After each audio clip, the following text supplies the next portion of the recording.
Hello, everybody. Welcome back to Being the Odds. It is Friday, November 1st, 2024. We are back with our best bets of the day. If you're new to the channel, my name is Zach, and welcome to Being the Odds. Let's recap yesterday's results. So, yesterday we had a nice day. We went 4-3 yesterday. We'll never be upset with a winning day. We just never will.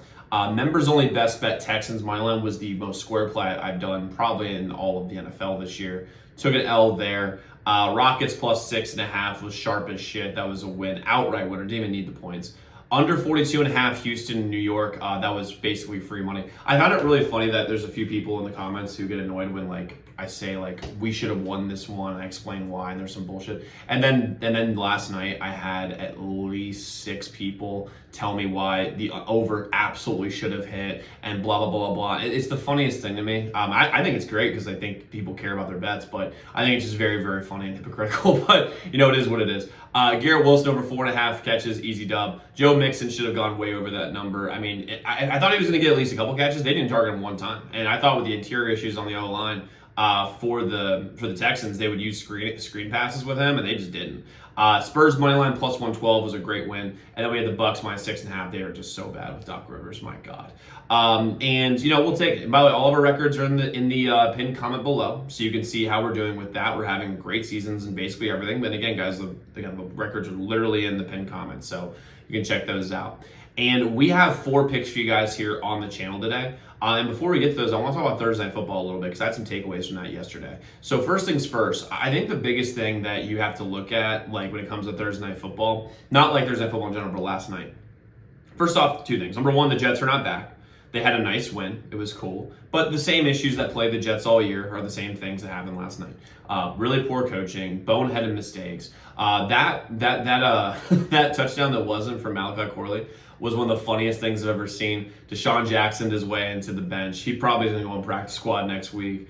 And one thing I will say, though, one positive thing for the Jets is that Garrett Wilson, my Lord, he was good. He was really good. He's on my fantasy team, but Jesus, I mean, he is the real deal. Route runs, just is obsessed with one-handed catches. I believe, by the way, that one-handed catch is there in the Odell Beckham Jr. one. I just do. First off, the Jets won this game.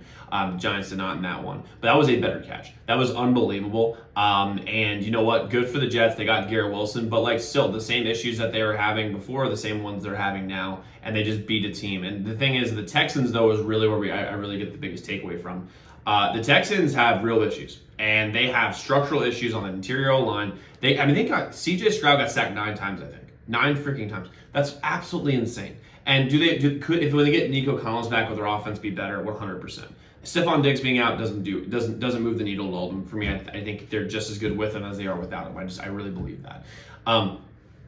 But if you have a future right now on the Texans either win the Super Bowl or win the conference, I would cash that thing out immediately as long as it's above the number that you put in, or if it's even close, because they are not winning anything of substance if that O-line stays the way it is. Because if the Jets can do that to you, that's a pretty big issue. Now, they do have some good interior D-line, don't get me wrong, but at the same time, if you watch last game against the Colts did this to them. The week before that, they get murdered on the center guard spot in the O-line, which if you know football at all, that's a huge problem, because CJ Stroud's going to have to, instead of step up, he's going to have to spin out, which if you watch this game, he spun out to his left every time. And by the way, eventually a team's going to catch on that they're going to tell their right end to play contain, and he's going to spin right into the defensive end and get smoked. So if you're a Texans, you got to be careful about this. And if you're a bettor on the Texans, just completely pull that, because they just don't have the O-line that's going to allow them to win anything of substance this year. Feel bad for CJ. If they get Nico back, that'll help. But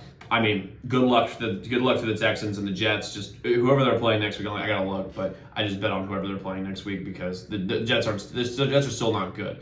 They're more fun to watch with Devontae and Garrett Wilson, but even so. Thursday Night Football, fun game, but not really fun for the first half. But it was it was good to see, you get to see the mask off the Texans, which is very, very interesting. But let's jump into the plays we have today. So first things first, before we get to the plays, hit that subscribe button if you haven't already. Like this video, hit the notification bell so you never miss a pick. We post these best bet videos every single day, and we're going for 15,000 subscribers. So I'm excited to have you all here. Let's go win together today. Let's go make some money. So let's jump into the plays we have today. First play we're going with Kings -6 versus the Hawks. This is all about injuries. It's all about matchups. First off, the Hawks have 8 injuries. that people are out tonight. They don't have the depth. They're basically playing a G League team plus their starting lineup. It's not great. And since DeJounte has left, the Hawks don't have the guys to defend on the perimeter. They just don't. And the Kings, the best thing about them is their perimeter offense. And with how this goes, because they've got a lot of guys out, you're going to have to put Trae Young on somebody.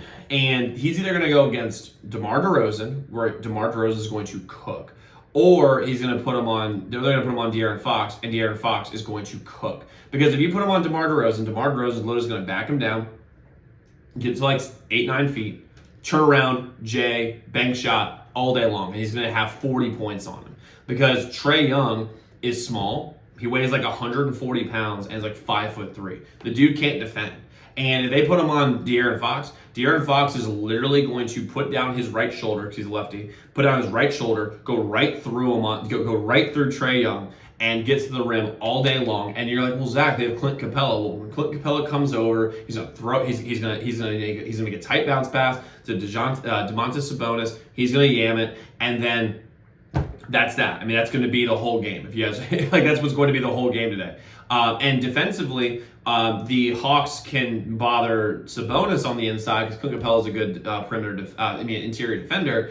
But Sabonis is not going to really have to work very much on the defensive end, which is, if you're playing the Kings, you want Sabonis to work because the Kings don't have much depth on the defensive end, and he's just not going to have to do that. And I just don't really see where the Hawks have any advantage at all in this game.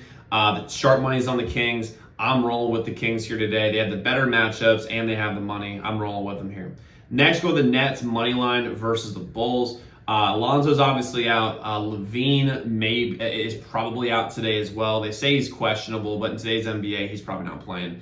And Jalen Smith's also out as well. But to me, the Nets just have, they have the perimeter defenders to be able to match up with this team. That's really what I see here.